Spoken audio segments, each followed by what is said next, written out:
Be here amongst all you people who are actually fighting to see a better future for West End. So thank you so much for all the energy you're putting into this at a personal and professional level.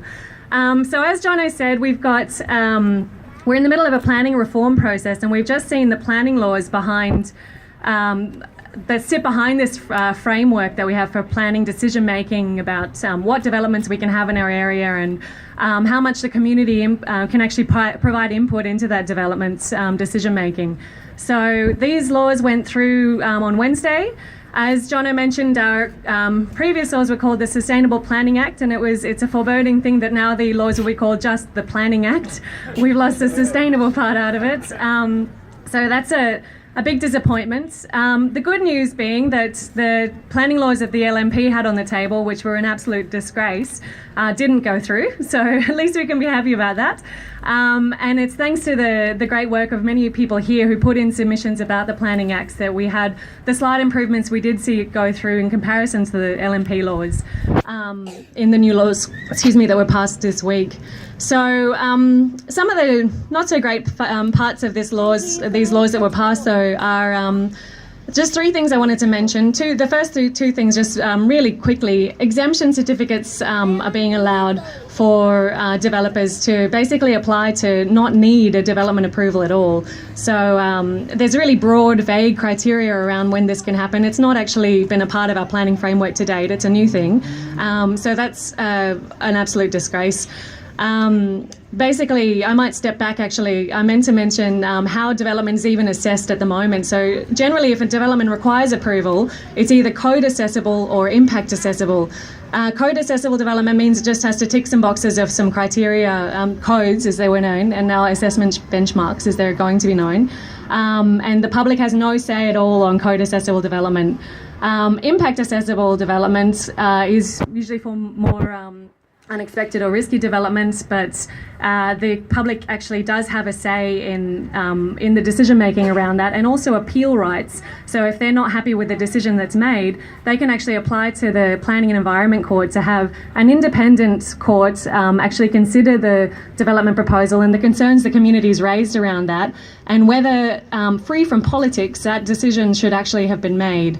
So it's a really important decision whether development is code accessible development or impact accessible development.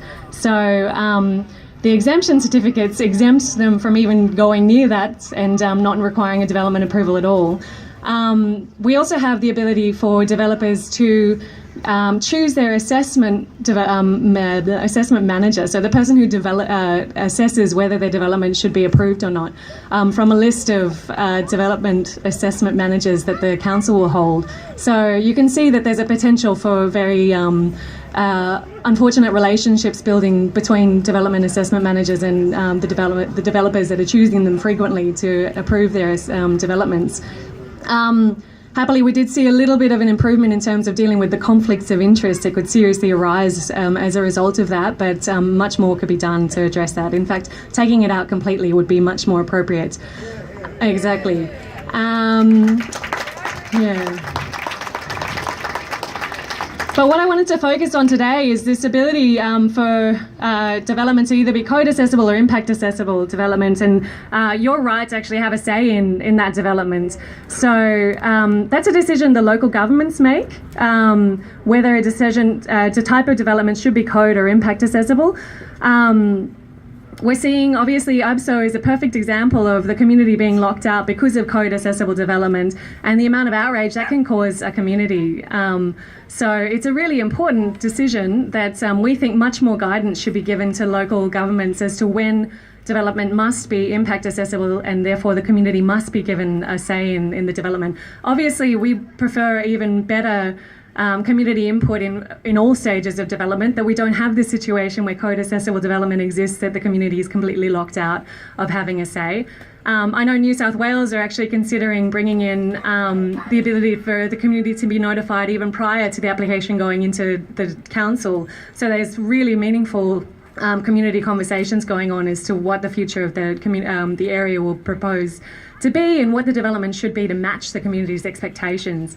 So they're not fantastic people like Jono do sit in local governments, but as Jono was saying before, they don't always have the amount of power that they need to get the right decision made. So we need the state government to really be pressuring local governments, well, not even pressuring, just requiring that some development has to be impact accessible, and the public has to have a say in what that development should look like.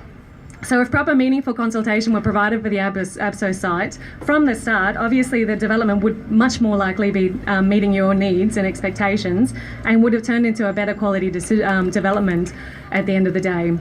So Customs House is actually another really good example. You might be aware that in Brisbane City, Customs House has been subject of some attention recently because there's a big skyscraper that's been proposed right on the border of Customs House, actually against what the city plan proposes for that site and the protections that were afforded to the heritage nature of Customs House. But this, have a guess what this development is being assessed under? Yeah.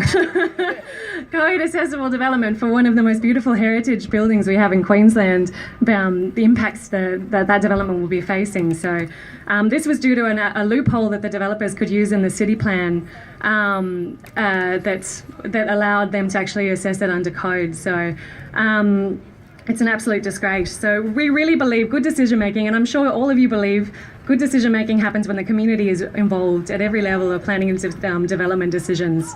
So the planning reform process is not over yet.